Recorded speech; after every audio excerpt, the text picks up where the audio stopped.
Hello friends, welcome to teacher maker. मैं उजाला सिंह आपके सामने लेके आई हूँ यूपी टेट और सी टेट में क्या क्या अंतर हैं, क्या क्या समानताएं हैं, मीन्स कि क्या क्या इसमें सिमिलैरिटीज़ हैं, क्या डिफरेंसेस हैं।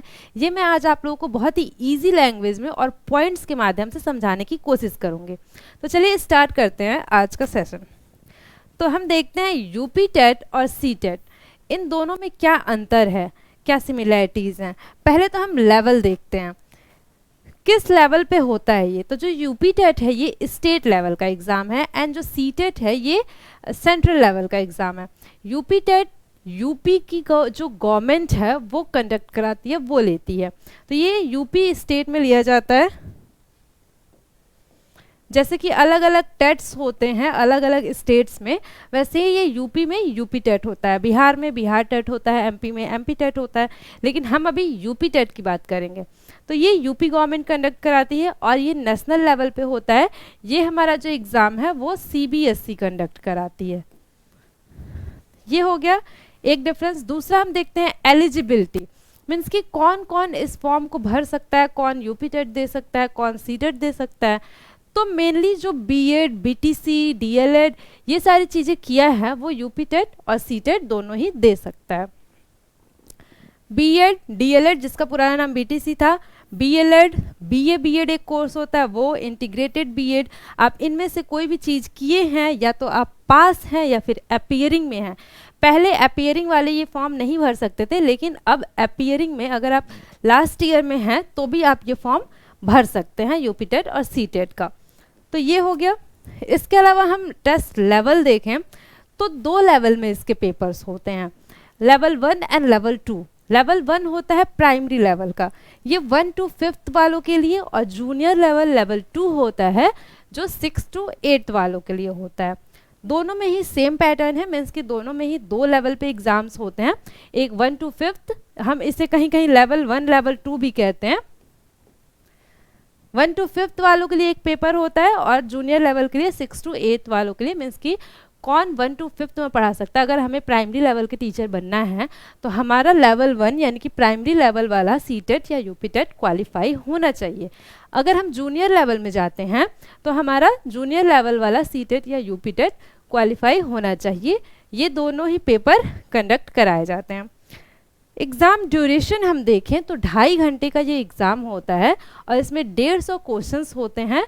1 क्वेश्चन 1 मार्क्स ईच, एक क्वेश्चन 1 मार्क्स का होता है। इसमें 2.5 घंटे का दोनों ही पेपर होता है। इसके अलावा हम देखें तो क्वेश्चन टाइप क्या होते हैं, तो एमसीक्यू टाइप के क्वेश्चन होते हैं, ऑब्जेक्टिव टाइप के क्वेश्चंस पूछे जाते हैं। एग्ज़ाम मोड क्या होता है, तो जो यूपी टेट है ये ऑफलाइन मोड होता है, इसमें पेन पेपर मोड भी हम इसे कहते हैं।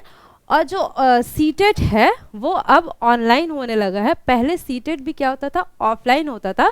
दिसंबर 2021 से ये सी टेट क्या होने लगा, ऑनलाइन मोड होने लगा। कंप्यूटर बेस्ड टेस्ट जिसे हम कहते हैं, सीबीटी एग्जाम जिसे हम कहते हैं, सीबीटी बेस्ड होने लगा। नेक्स्ट हम क्वेश्चन का लैंग्वेज देखें तो क्वेश्चन जो यूपी टेट और सी टेट दोनों ही में क्वेश्चन पूछा जाता है, इसका लैंग्वेज बाइलिंगुअल होता है। आप चाहे तो हिंदी में पढ़ सकते हैं, आप चाहे तो इंग्लिश में पढ़ सकते हैं, जैसे मन करे, जैसे आप समझ सके क्वेश्चंस को वैसे पढ़ के आप आंसर कर सकते हैं। बाइलिंगुअल लैंग्वेज होता है। नंबर ऑफ क्वेश्चंस कितने होते हैं, 150 होते हैं, 1 मार्क्स ईच होता है। 1 मार्क्स का एक क्वेश्चन पूछा जाता है। नेगेटिव मार्किंग होती है या नहीं, ये भी बहुत लोगों का डाउट है। तो यूपी टेट सी टेट में कोई भी नेगेटिव मार्किंग नहीं होती है, ये बस एक क्वालिफाइंग एग्जाम होता है। आपको बस ये क्वालिफाई करना होता है। कितने पे हम क्वालिफाई कर सकते हैं ये भी पूछा जाता है। तो क्वालिफाई मार्क्स कितना है, 60% और 90 मार्क्स, मीन्स कि 90 मार्क्स अगर आप जनरल कैटेगरी के हैं तो 90 मार्क्स होते हैं। अलग अलग कैटेगरीज के लिए, ओबीसी के लिए अलग होता है और एससी एसटी के लिए अलग होता है। तो हम जनरल कैटेगरी की बात करेंगे तो जनरल 90 मार्क्स पे क्वालिफाई माना जाता है दोनों ही। नंबर ऑफ अटेम्प्ट्स, आप कितने अटेम्प्ट्स दे सकते हैं, तो इसका कोई भी लिमिट नहीं है। आपको जितने अटेम्प्ट देने का मन करे आप उतने अटेम्प्ट दे सकते हैं, जितनी बार देने का मन करे उतनी बार आप सीटेट यूपीटेट का फॉर्म भर सकते हैं। अगर आपको लगता है किसी बार आपका मार्क्स कम रह गया तो आप अगली बार उसको देकर अच्छे मार्क्स ला सकते हैं। तो आपको जितनी बार मन करे आप उतनी बार ये पेपर अटेम्प्ट कर सकते हैं, उतनी बार पेपर दे सकते हैं। एग्ज़ाम फ्रिक्वेंसी क्या है? तो जो एग्ज़ाम की फ्रिक्वेंसी है यूपीटेट और सीटेट की, ये पहले जो सीटेट होता था 2021 के पहले,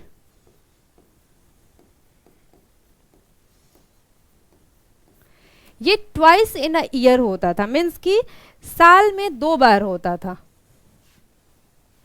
कितनी बार होता था? 2 बार।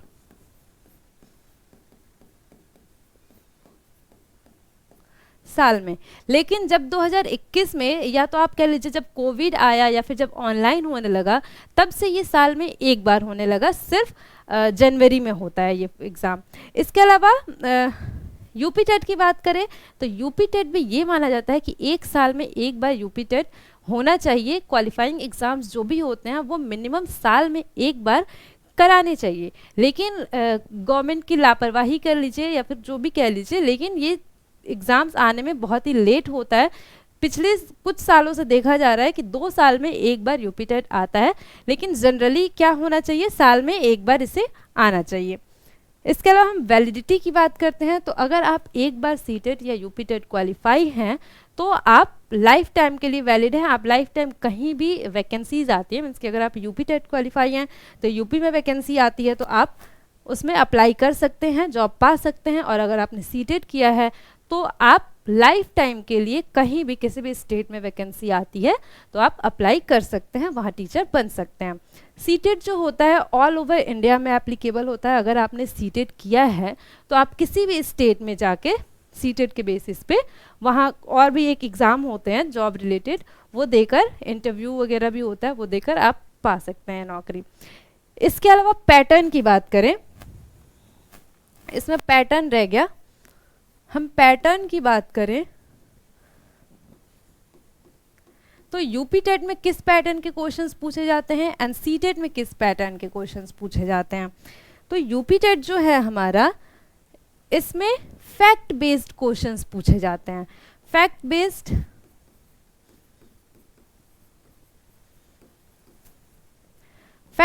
क्वेश्चन पूछे जाते हैं, और सीटेट में अंडरस्टैंडिंग बेस्ड क्वेश्चन पूछे जाते हैं।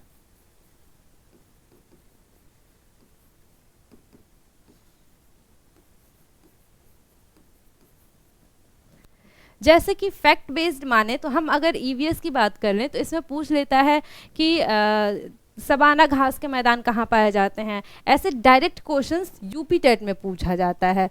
अगर हम देखें तो बुद्धि के द्विकारक सिद्धांत किसने दिया, डायरेक्ट क्वेश्चंस, बुद्धि का फॉर्मूला किसने दिया, ऐसे डायरेक्ट क्वेश्चंस फैक्ट बेस्ड इसमें पूछे जाते हैं। लेकिन इसमें पेडागॉजिकल क्वेश्चंस पूछे जाते हैं। अगर आपको थोड़ा सा भी पेडागॉजी का नॉलेज है तो आप अपनी अंडरस्टैंडिंग बेस्ड पे आंसर कर सकते हैं।